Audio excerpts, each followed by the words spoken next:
Raging Bolt is a super exciting card because it actually has the capacity to one-shot anything in the game. For lightning and a fighting, you can discard as many energy from your Pokemon in play as you like, and it does 70 times for each energy as you discard. So this got a lot of people excited and was one of the most hyped up new decks. And it has a lot of play in some of these Japanese City League tournaments, but unfortunately, there's not a lot of first place next to the name. So the first build that a lot of people tried, and the most popular build in Japan, has been this turbo style build where they pair alongside Sandy Shocks and just try to, kind of like we saw with Roaring Moon last night, just go super fast. The reason why Sandy Shocks makes so much sense alongside Raging Bolt is its ability lets you keep attaching energy from your discard pile to the Sandy Shocks if your opponent has 4 or less prizes. So as soon as that first Raging Bolt goes down, you can just keep recharging energies and hitting a ton of damage turn after turn alongside Sandy Shocks and Professor Sada. This combo actually seems pretty cool, right? Like, we're very quickly and aggressively hitting big numbers early with our Raging Bolt, and then we have Sandy Shocks to sustain ourselves into the late game. So why isn't this working? Like, this seemingly has so much potential on paper. And I think there's a couple reasons. The first one is, if you just look at all these lists here, they have nothing to deal with single prize attackers. Whether it be like a Lost Box deck, Lugia, you're just not price trading efficiently with something with those guys. I don't think you ever are with a deck like this. There's not anything you can really do to fix it. And the other issue is, I think you're not price trading very well. When you had cap turn 1 at 210 damage, you're like not exactly taking 2 prize knockouts against a lot of the formats. So if your 2 prize glass cannon deck is starting from behind most of the time, you're not gonna be winning too many prize trades, and then if you're not starting ahead, you're not winning games. So I think this deck is inherently flawed, and I don't think it's the most likely to succeed competitively, and that's kind of disappointing, because like playing this deck on Limitless Tabletop, and like it did feel pretty solid. Like, it was setting up. It's not an issue of consistency. I think it has some inherent issues. So I was looking at some of the other Japanese lists. There's some of these crazy Gardevoir Raging Bolt piles, which do look like a ton of fun, but I think they're still quite unrefined, and I do not want to mess with them right now, honestly. One thing that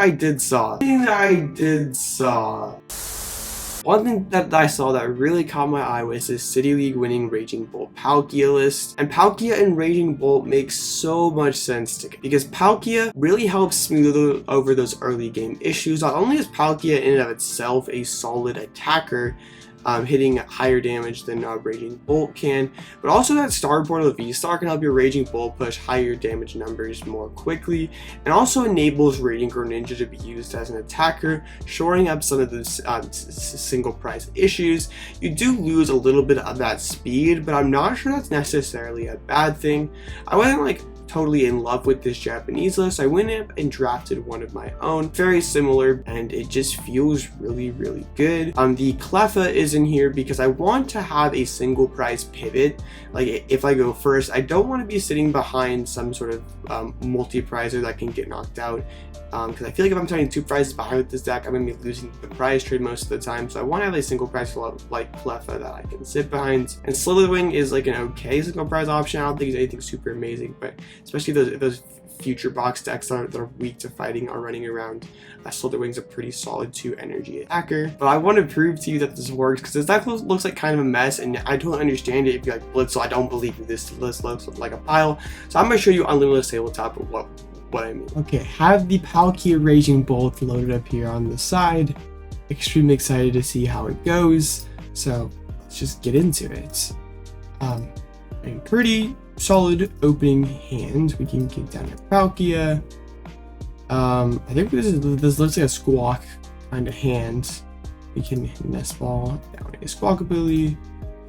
We can discard the supporters and get, sure. Get our free retreater, single prizer in the active. Shuffle back in the supporters. Squawk and Seize for 6. And not in too great of a spot for next turn, but that's okay. But yeah, that's fine. Need to draw. Do that. And then, like, depending on what our opponent had, we could Prime Catcher and maybe chase something down so we could, like, Palkia and knock it out. We don't really know or up against this is kind of flawed. Let's just say we can prime catcher and pull somebody up, and we can rip this research. I should have switched back into the Cleffa in case we miss. Trust, yeah, we're not missing. No way. That's a lot of raging bolts. I don't really need those at the moment. We can Ultra Ball out water and a bolt. Get the Radiant Greninja. We can discard that and draw 2. Like we have the knockout here with the swell on presumably whatever my opponent has active. Turn 2 solid chunk of damage. We prime catchered a squawk or something into the active spot. Yeah, if this Palk actually goes down, which like fairly likely, right? I mean we gain 2 prizes. Neat. And Top Deck Sada, like Sandy Shocks, is online. We're threatening quite a bit of damage here. Well, I guess we're doing okay. Let's discard the Mew, go and get ourselves a fighting and a lightning to hand. Let's go ahead and seal out the fighting. Then we can use the Sandy Shocks, attach that there. Professor Sada's. And add that.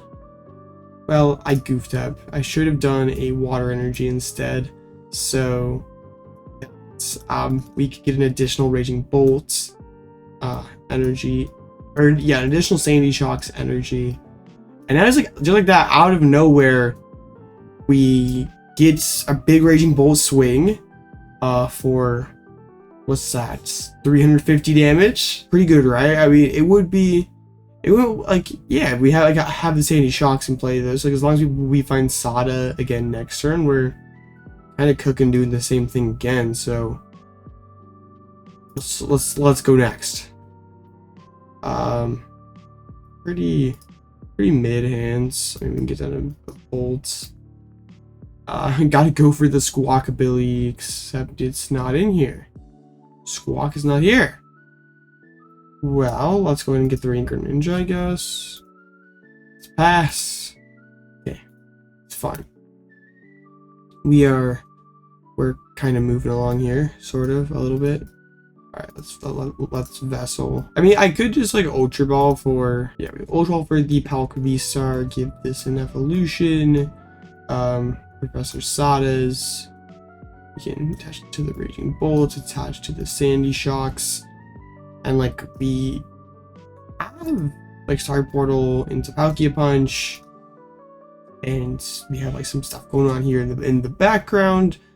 So things are looking kind of fine. Like once again, like turn 2 Palkia has taken prizes against pretty much everything.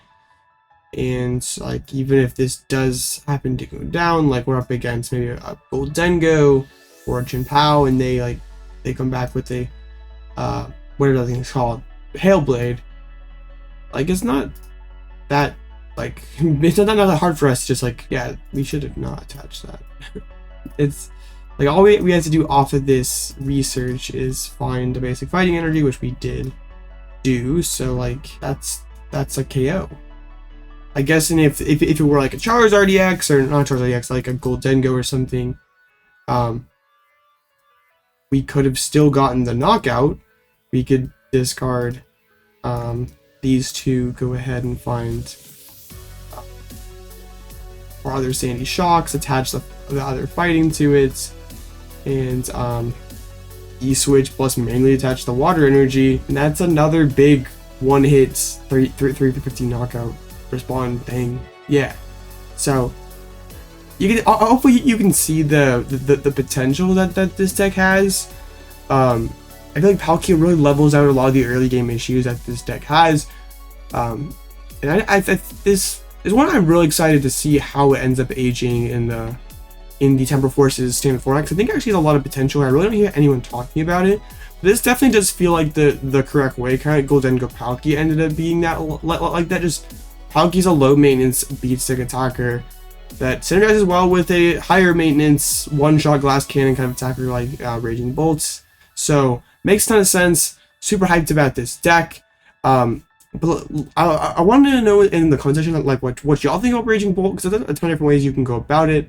I probably talked about it earlier in the video, but if you want to see another deck, and this is it's a go fast, go burr Iron Hands deck, then check out my video where I talk about some interesting things about Future Box.